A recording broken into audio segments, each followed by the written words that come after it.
Gospod Verluga, kaj se dogaja v parlamentu? Čisto na kratko. Pali to! Pali, kaj? O čem govorite? Kaj? Kaj? Sej ni kaznivo. Kaj ni kaznivo? A ste lahko bolj natančni? Ne, bote malo presenečeni, no. Nam lahko namignete? Jaz nič ne vem. Ko je postalo jasno, da obnašanje poslancev ni povsem normalno, je končno spregovorila Violeta Tomić. Spoštovani, kradljivi poslanci in poslanke, ki ste pojedli piškotek, lahko pričakujete takoj efekt.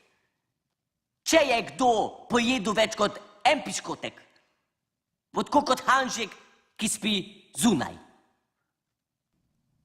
Pa tudi Hana že trga in to zna zelo, zelo boleti.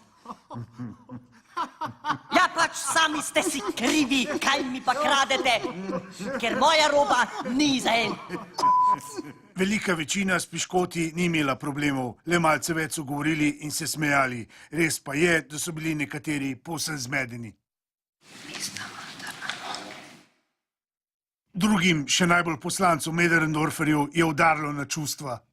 In šele zdajle jaz vidim, kdo so moji pravi prijatelji. 3 leta je traja, zdaj pa takole. Noben noče več sedeti zraven mene. Kaj je narobe? A smrdim? A mi z ust smrdi? A sem res tako slab človek? Povejte mi, zakaj ta prazen prostor med nami? Kaj to pomeni? A to pomeni, da bom za zmeri sem? Ja, kar bodite tam, če tako hočete.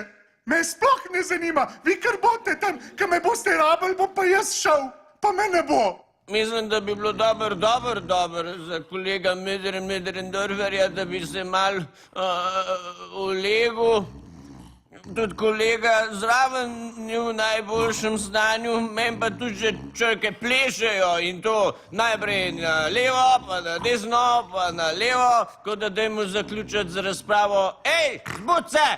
Temu predlogu so nasprotovali poslanci SDS. Še najbolj prizadet je bil videti Branko Grims. Kajti dejanska situacija je, da mene nič ne prbije. In te piškotki so bili narejeni iz ene slabe trave. In ne vemo, česa so vsi zadeti.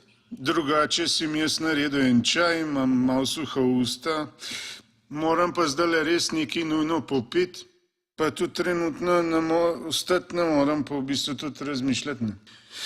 Tako da odločiti se moramo, ali naročimo pico, hamburger ali karkoli drugega, da bo dober. Opazili smo ministra Židana, ki je že pred 11. veselo odkorakal iz službe. Očitno ga je ta tradicionalni jamajški zajtrk tako navdihnil, da je na ulici hitro našel zamenjavo. Jaz sem zunaj srečal Židana, pa mi je rekel, pejt not vsejce tam, ki piše Brkles, ne. Pa jim povej, da moraš najprej izkusiti svobodo, ne, preden lahko sploh postavljaš pravila ali pa nekaj takega, ne. Ne vem, rekel je tudi, da bo kosil, sicer zdaj kje zdaj ta kosil. Mene zanima, a bo ta kosil ob enih, a bo ob 2, a bo ob 3, a bo ob 4, ne. Tako da, če se da prespati, bilo pa super, znam kdaj se lahko da prespati, če se da prespati. Če pa kosilo, ki me glava boli, pa lačen sem, tako da, a bo kaj sladkega? Sanje nesojenega poslanca so se žal kmalu končale, saj se je v državni zbor vrnil minister in to v spremstvu svojih zelenih fantov in polnih vreč. Gospod minister, kaj imate v rokah? Jaz bi vas rad povabil vse na svoj vikend, ker imam ful robe, vsega polno, vse suho, zadeva je kvalitetna. Zdaj nimam toliko, ni šlo vse skupaj v avto, ne?